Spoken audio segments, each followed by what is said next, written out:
Today is all about starting a marketing department within your company. What are the key positions that you want to hire for and you want to begin with? If you're going to hire your own marketing team, I think like the reason to do it is if you're going to put a lot of money behind this, you're very okay with a very heavy upfront cost. When we hear the word marketing, a lot of people say, "Oh, I got a person in my office that does my marketing. They post all my social media, and there's a social media marketing where they'll post your content, which is great, but there's an advantage to using ads and how Grant would say paying for access, Right? Because it's a slow growth. If you just constantly posting on Instagram thinking you're gonna get anywhere substantial with it, it's not gonna happen. The first position, in my opinion, that is super key is that you actually have a marketing manager or a marketing director. Delegate and then have someone who has some insights and strategy. That's the play. I mean, Yeah. It's all a strategy play. Let's say that you've got that. Okay, you've got a marketing manager, a marketing director.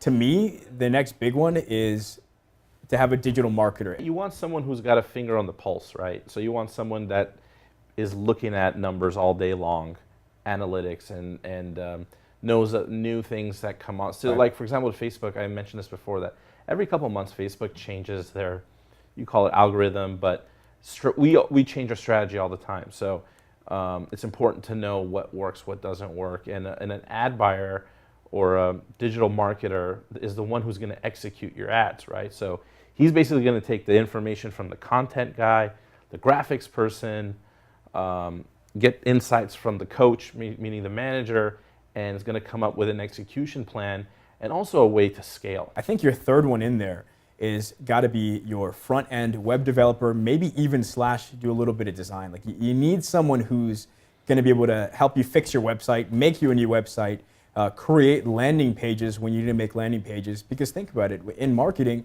like even here, every single day we have an offer. Like we have a morning meeting, and part of our marketing meeting in the morning with the team is like, hey, what's our offer for the day?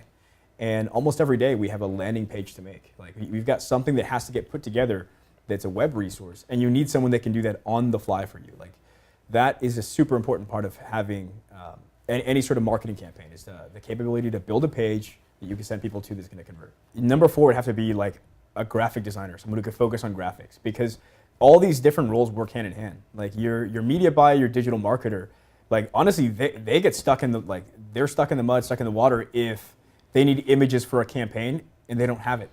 And if you have to outsource that and it takes you hours or days to get it back, and then truthfully, like I left out, like there's one more that either somebody on the team has to take this on or you need someone specifically for it. And to me, that's email marketer. Like you need someone to work on the email list, building it, what to promote to them every single day, like communicating with the audience. Like to me, that's huge. Like a large chunk of your revenue is going to come from your email list, and you need to have someone dedicated to managing that list. Historically, I could say 25-30% of your revenue can come from email. We actually forgot one more key point I just want to mention. Yeah. It's probably not on our list, is we need a content person. So for example, if you're a brand, if you're someone like, say, like Grant, like we can't promote if we don't have Grant. There's an advantage of Huge. When for example, when we get a new customer, and especially if it entails a lot of branding, we have to get the commitment from them that they're willing to make the videos. Yeah. Because we can shoot it, we can edit it, we can add rockets to it, we can make it all look really nice. But if the person's not producing the content or willing to film, all the other stuff is irrelevant.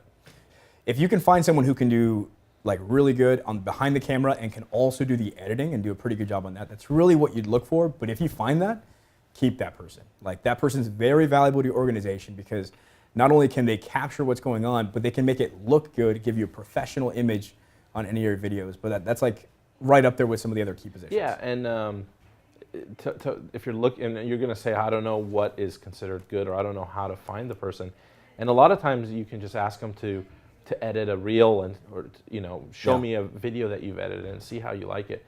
So the cool thing is I always recommend is always have professional videos, but also have videos with your iPhone. It's getting those key positions, and then if not, I mean, you don't bring any of them on. You outsource it, you hire an agency or you just work with the guys that have done it before and can guide you in the right direction.